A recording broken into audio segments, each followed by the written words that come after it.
History Spotlight, brought to you by HEC Media and the Missouri Historical Society. Hello, I'm Dr. Jody Sowell, president of the Missouri Historical Society in St. Louis, and this is History Spotlight. In the 19th century, as German immigrants settled in St. Louis, the demand for German language instruction in public schools grew.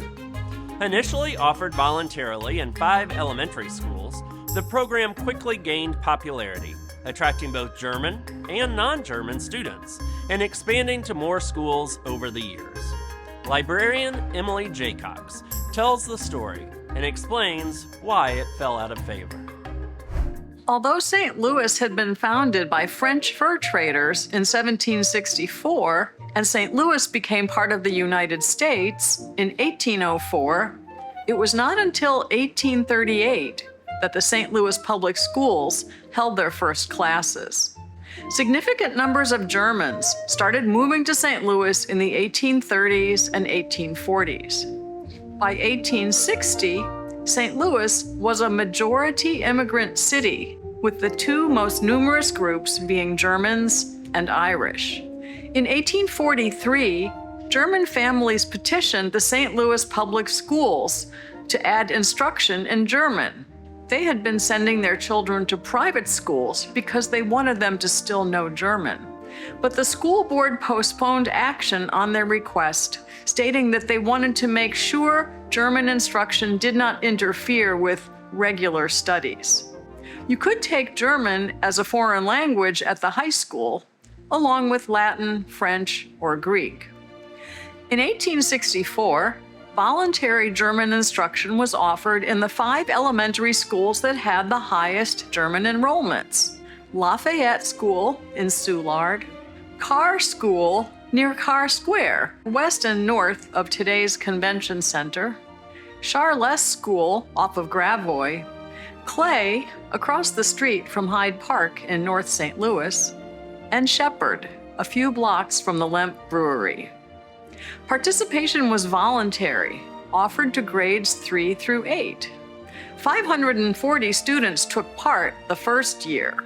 Participating students had 20 to 30 minutes of German instruction per day. The visiting German teacher would conduct whatever subject they were studying in German when visiting their class.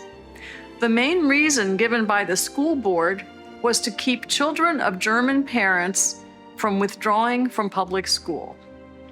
By 1866, the program was extended to first and second graders and offered in any school where 100 or more students signed up. Enrollment in the program had more than tripled. Native speakers of English could also participate.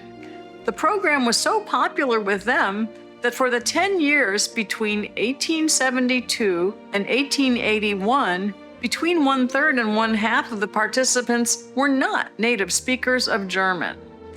Benefits were noted in the local school board reports, including the fact that groundbreaking scientific research was being published in German, and these students would be able to read it.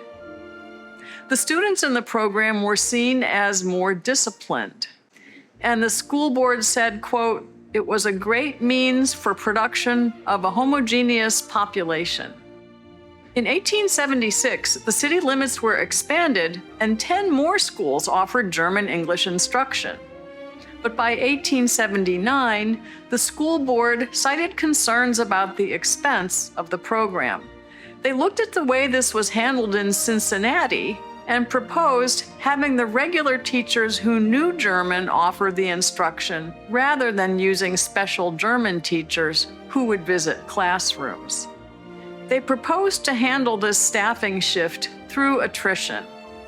Between 1879 and 1881, the number of special German teachers dropped by 1/3. In 1883, a faction in the school board introduced a motion to allow nothing but English to be taught in the St. Louis public schools, arguing that the German script impairs the sight of pupils and teaching 2 forms of penmanship is a waste of time. But that motion was tabled and then indefinitely postponed.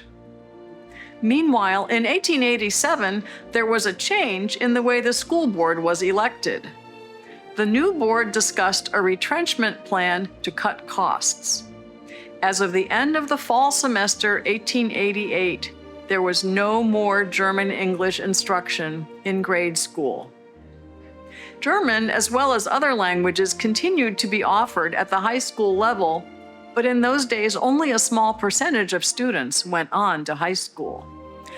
The special German teachers were permitted to use the classrooms after hours to finish out the school year. To learn more about the Missouri Historical Society, visit mohistory.org.